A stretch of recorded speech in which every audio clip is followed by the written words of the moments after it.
Manchester United begin match week 3 bottom of the Premier League table after 2 defeats from 2. Up next for Erik ten Hag is a Monday night game against their fiercest rivals.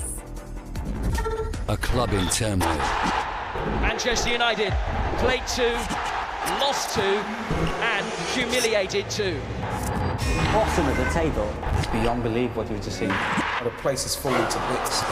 There's no belief, there's no courage. We need to play for these lads, for their lives, our games. You have to take responsibility. That is what we didn't do.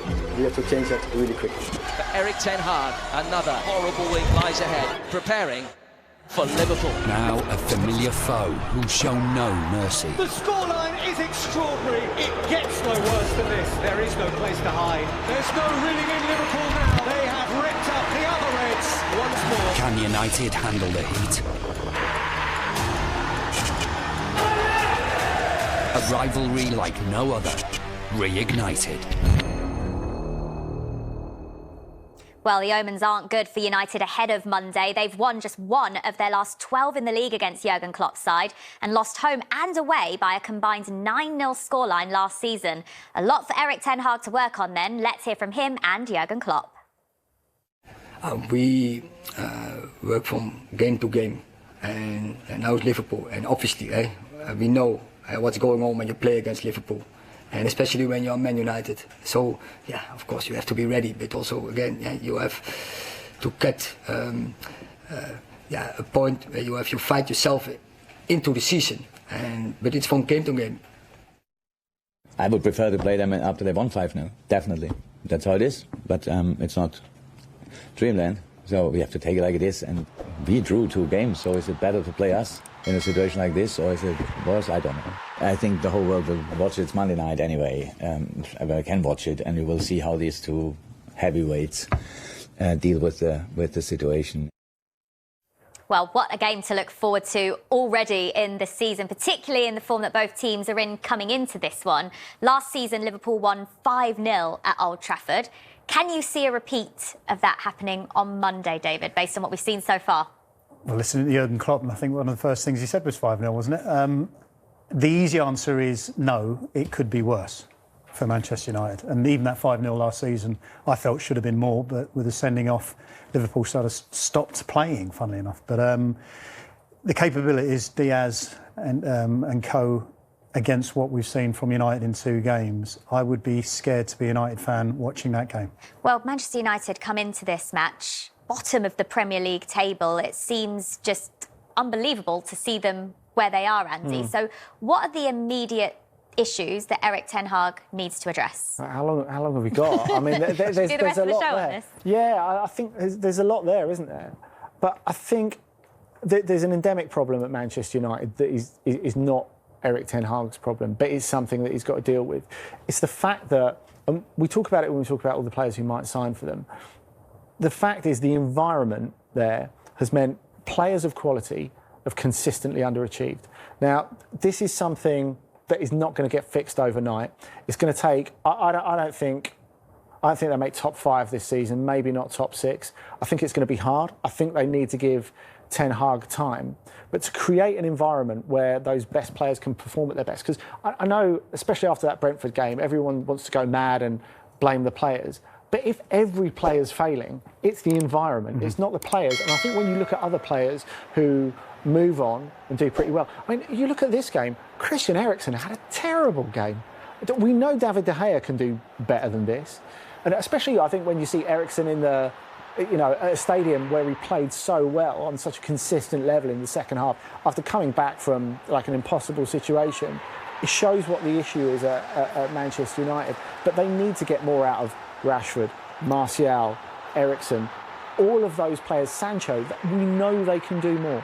Can you explain, David, then, from a player's perspective, what Andy is explaining there? Because he's suggesting that the environment as are in at Manchester United is the main issue here, or one of the several issues that Erik ten Hag has to address. Have you been in a situation where it has been fairly negative and that's actually brought all the players down?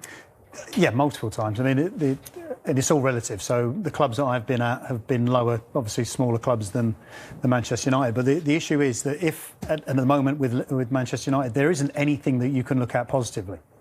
across the board. I was listening to fans on one of the shows here earlier talking about the lack of sales of shirts in Africa. So this is global in a sense. But the point being is that with so many problems, the manager, if he's that good, should be able to control at least 11 players at any given time on a football field to get them to play well.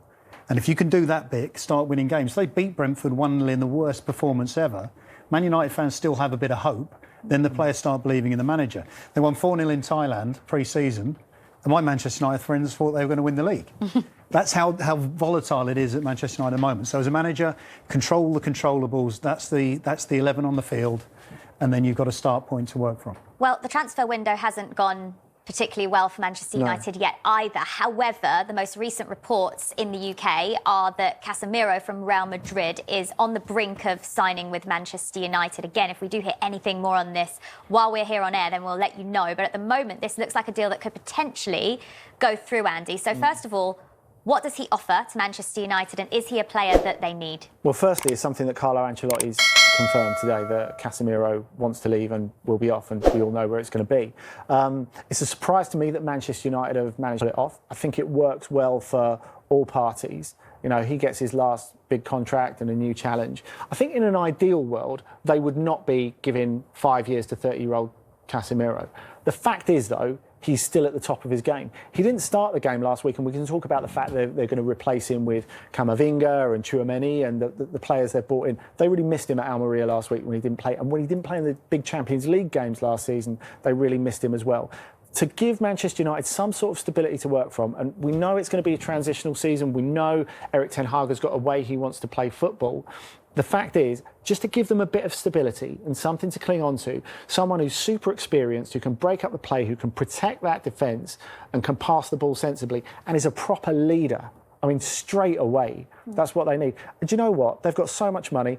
If the back 2 years of that contract mean he's not at his best and they're overpaying him, I think they can swallow that for what he is now. I think he's someone they need now. David De Gea came under fire in that Brentford game because he pretty much gifted Brentford the first 2 goals in the match. It's evident how... Yeah, you're going to defend him. You're a goalkeeper. But it's evident how Erik ten Hag wants to play. And we know that David De Gea is an excellent shot stopper, but he doesn't look particularly comfortable as a sweeper keeper. So with the way Erik ten Hag wants to play, is that going to work?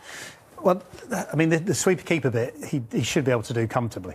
You know, you're literally controlling a ball and passes to one of your players. The first goal, OK, that happens.